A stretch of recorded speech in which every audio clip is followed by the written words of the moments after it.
naputol, nakat yung video natin. So, welcome back again. So, last na yung Yema Cake. Sabi niya, this is one of their best seller. Sabi niya, ito yung pinaka best seller nila. So, personally, I like Yema Cake. Kasi, it's very light kasi. Then, yung saltiness, since mahilig tayo sa maalat, gusto ko yung alat na natitikman ko sa Yema Cake. Then, same time, yung creamy nung sauce nila. For this one, makikita mo naman. So, but parang for me, mas sauce na Yema Cake. Much better. Ewan ko kasi, di ba pag Yema Cake, mostly para siyang cheesecake for me. Ewan ko. For me, para siyang cheesecake. Maalat-alat yung yung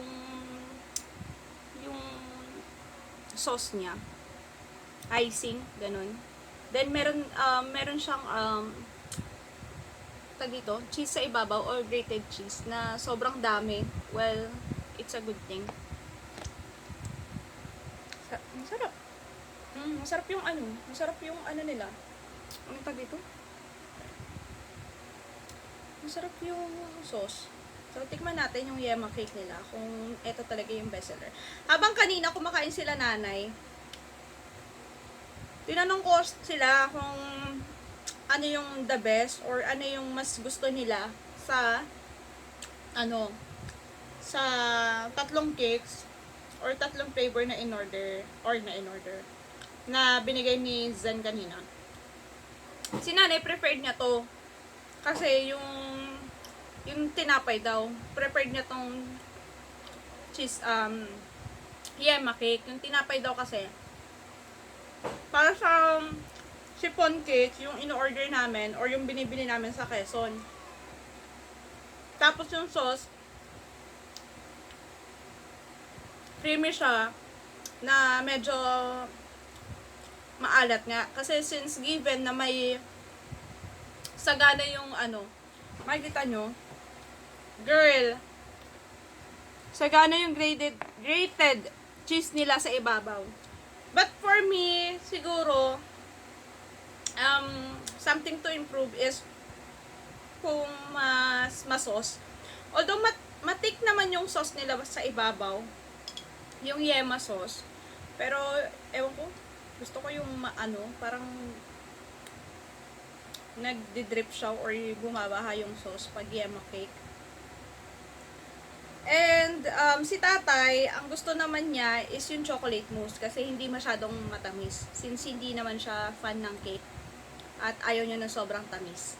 Gusto niya yon, then gusto daw niya na nalalasahan niya yung cocoa or yung cacao taste sa tinapay ng chocolate mousse. So, for me, siguro,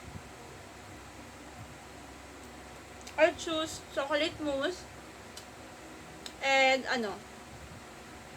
Yema Cake kasi masarap yung Yema Cake nila. No wonder na bakit ito yung nila. Ano tayo ito? Best seller. Una sa lahat, gusto ko yung bread. Nakikita ba? Low, kasi, per quality yung natin eh. Hindi ko alam kung ba't kasi pinag-vlog ako ni Asenyas eh. Sabi niya kasi, request niya, syempre binigyan lang tayo, sino ba naman tayo para tumanggi? Girl, binigyan lang tayo ng cake. So, sige, bakit hindi? Diba? To, give back the gratitude.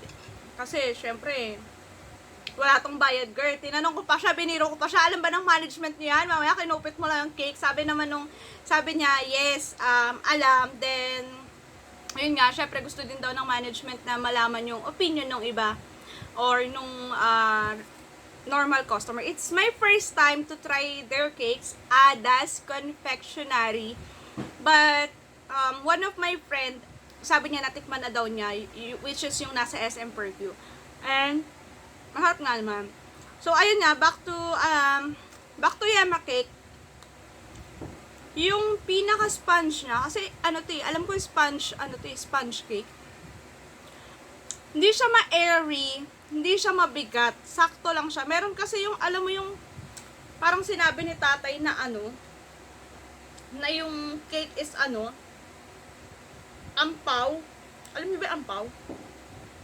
Hindi yung ampaw na red ano yung sa sobrang hangin nung ano, nung cakes, parang pag kinagat mo sa wala na, puro hangin na lang. Pero yung yema cake nila, masarap. Parang ako ata makakaubos ng yema cake nila. But of course, share ko din kay nanay kasi favorite niya. Si tata hindi na raw siya kakain kasi natikman na niya. Actually kagabi pa nila gusto itong tikman, then hindi naman ako nakapag-video kagabi. Yung natikman nila kanina, eto, sabi ni nanay, will definitely order this for New Year. This coming December. Ang tagal pa, diba? So, why not umorder sa sahod? Char. May sahod yan. So, yeah. I think that's it. So, for you guys, you can follow and like their page, Ada's Confectionery, on Facebook.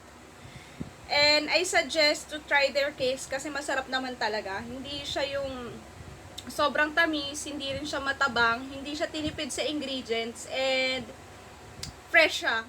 Kasi mostly mararamdaman mo naman pag hindi fresh, di ba? Pero fresh kasi to nung nagbe-bake siya. Sabi niya, dadalhin niya sa akin. So sabi niya naman everyday nagbe-bake sila for their branches. So yeah, meron silang branch. So, I take notes.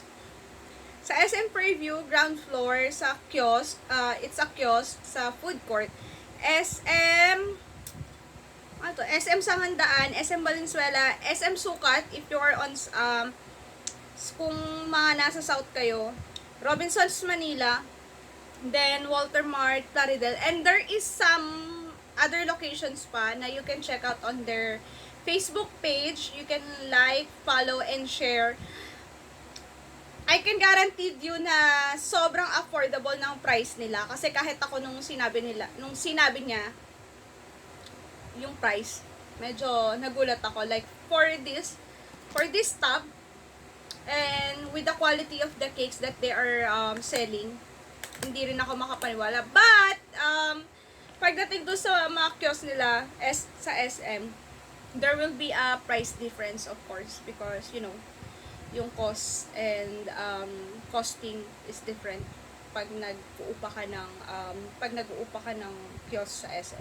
And we all know about that. Kaya nagulat din yung kaibigan ko na nakatry nung cakes nila or nakabili sa SM Fairview na mura yung cakes nung tinanong ko siya kung gusto niya umorder. And kung gusto niyo umorder, please, you can PM me. Sabi ko kasi, magre-reseller ako since yung mga katrabaho ko nga nagaganito. So, why not na ipatikim or, you know, magbenta to help their business also. Like, help local, diba? So, let me finish the rest of the cakes and end this vlog with that. I hope you enjoyed this vlog. Hindi naman tayo food vlogger, pero at least we try our best na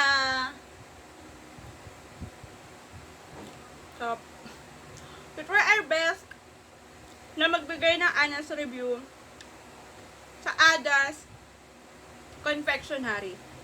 And yeah, kung gusto niyo rin matutong mag-bake, ay ask Anyas kung paano siya natuto.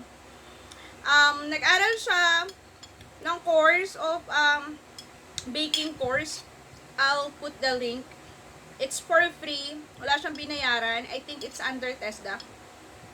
But there is certain colleges or universities na nag-o-offer na kasi ng mga courses under TESDA, and it's 8 hours a day, parang half-half, face-to-face and online class. Then good thing is they will give you allowance pa. Then, free pa yung mga gagamitin or lahat ng ingredients or machines or kahit ano or kung ano yung mga ginagamit sa courses is free. Then, may graduation ka, no? May graduation din, may graduation ka. May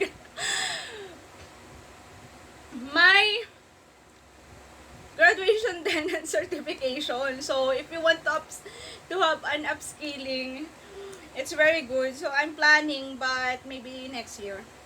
Since busy pa ang person at hindi natin malaman yung schedule natin this coming month. So, I think that's it. I-suggest coffee kayo para mas ma-enjoy nyo siya. So, if you have more questions na hindi ko na-discuss,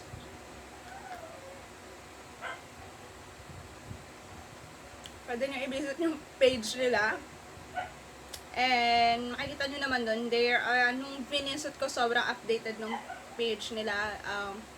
Very responsive nung mga staff sa page nila. You can, like what I've said, you can like, share, and follow, support their business or local business. It's called Ada's Confectionery, and thank you so much po, Ada's Confectionery, for giving me a chance na matikman yung mga cakes nyo.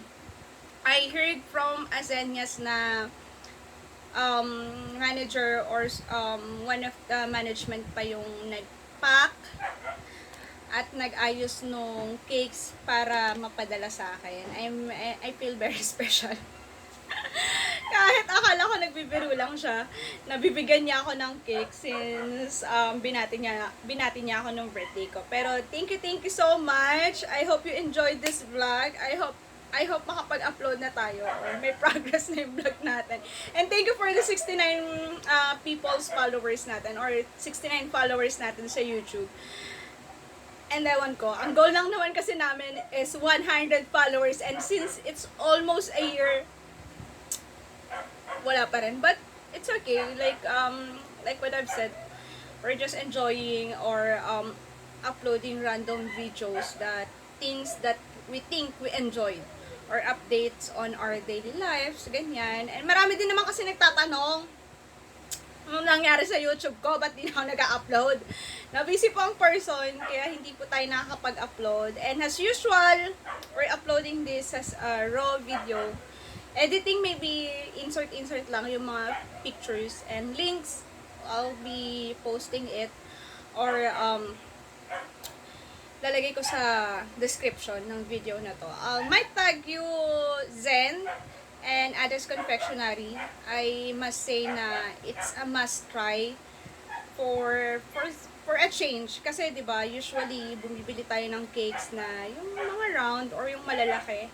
And for this one, parang siguro sa 500 pesos mo, I'll just giving you an idea about their prices. Sa 500 pesos mo, you can try 4 or 5 of their flavors na nasa tab. And this tab is good for 2 to 3 person. Kung hindi ka masyadong, alam yun, kung gusto mo i-share pero kasi, like for me, I really like Yema cake. Baka ako lang umubos. So, yun. So, kung sharing naman, pwede rin siya. And,